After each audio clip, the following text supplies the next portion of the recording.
AskReddit by Sugar Biscuits. Where is one place you will never go to? Diving into an underwater cave. If people want to die drowning in the dark, more power to them. Some things are best left unexplored. I mean, for me the bigger issue is all the training I'd need to do it safely. Most deaths in caves are from people untrained to cave dive. It's completely different to normal diving. It's so expensive and takes so long to get cave certified, it's just not worth the hassle for me. Costco on a Saturday afternoon. I switched careers about 5 years ago and Mondays and Tuesdays became my weekend.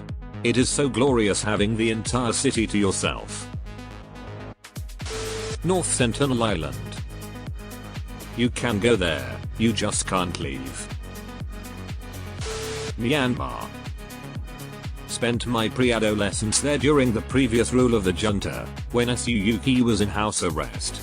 I cannot begin to explain the fear that was present in everyday life there then. My father had to be at Yangon for some pretty run-of-the-mill corporate work and was nonetheless always on alert. As of the 10th of November 12-year-old, I was not allowed to answer telephones, lest I reveal something that might seem problematic to the administration. Even in an atmosphere that you were on the brink of rubbing law enforcement the wrong way, my most memorable moments were brushes with the younger adult neighbors in our apartment who were running an illegal computer training center. I cannot imagine their lives now, suspended in constant agitation. Me. Well, that was a long time ago. Maybe things are better now. Reads up on Myanmar's recent history. Nope. Exactly the same. Down to the military rule and Suyuki being arrested.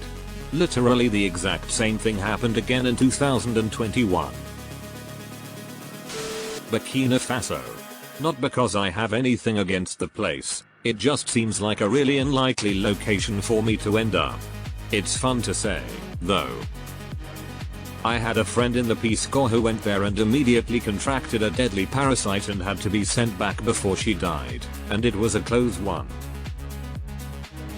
Somalia. The US travel advisory for Somalia is one of the more amusing ones, including things like, have a designated contact for hostage negotiations and notify next of kin of your travel plans if a body needs to be sent. Mount Everest. I understand why some people want to, but even if I had eternal life I can't imagine wanting to spend any of it climbing a freezing cold mountain just to say I'd been to the highest point on Earth. I would like to see the Himalayas, but I don't want to summit any of them. The Beyond part of Bed Bath & Beyond, sadly. No matter how hard I try.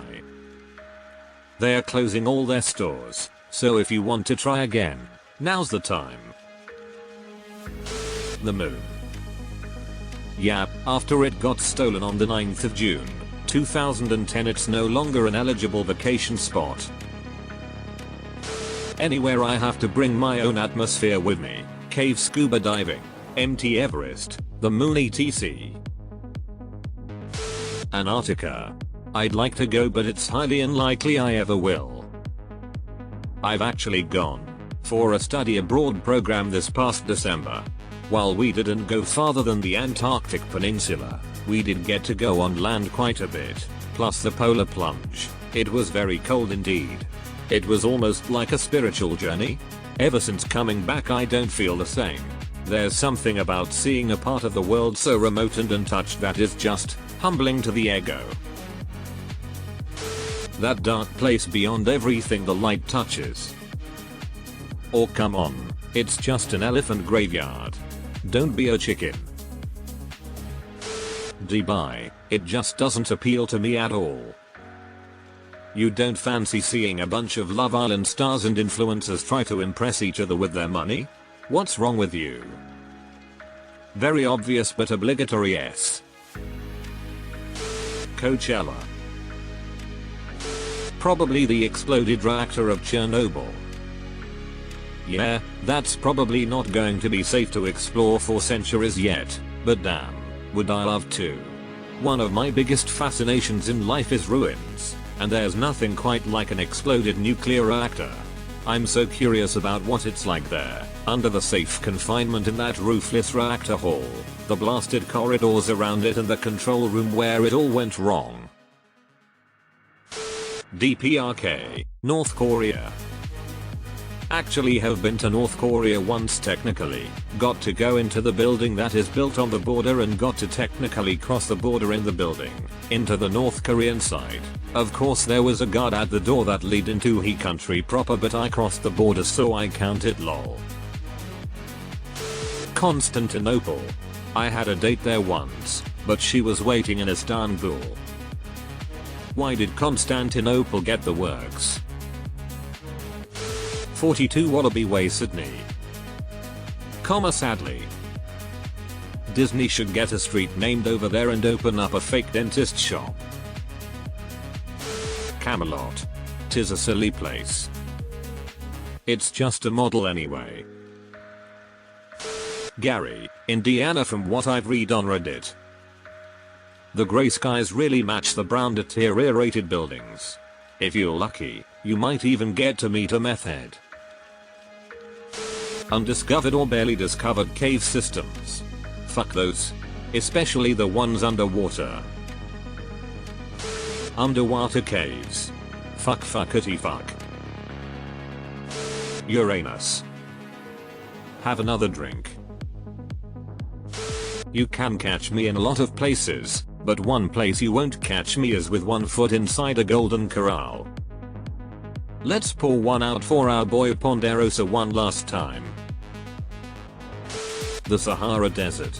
I don't like sand. It's coarse, and rough, and irritating, and it gets everywhere. 7th grade. Fuck that shit. Never doing it again. Middle school was so much more abusive than high school. It was probably the worst 3 years of my life. And it's at an age where time feels like it moves so slow, too. I remember it felt like I was trapped in purgatory. It didn't help that all the adults around me at the time kept saying how much they loved middle school back in their day. Afghanistan. Egypt. Was expecting to see this much higher up. I am a diver, but sea diving is too much for me. Cave diving scares the hell out of me. Dubai. Too hot. Too expensive. Too backwards. Too many influencers.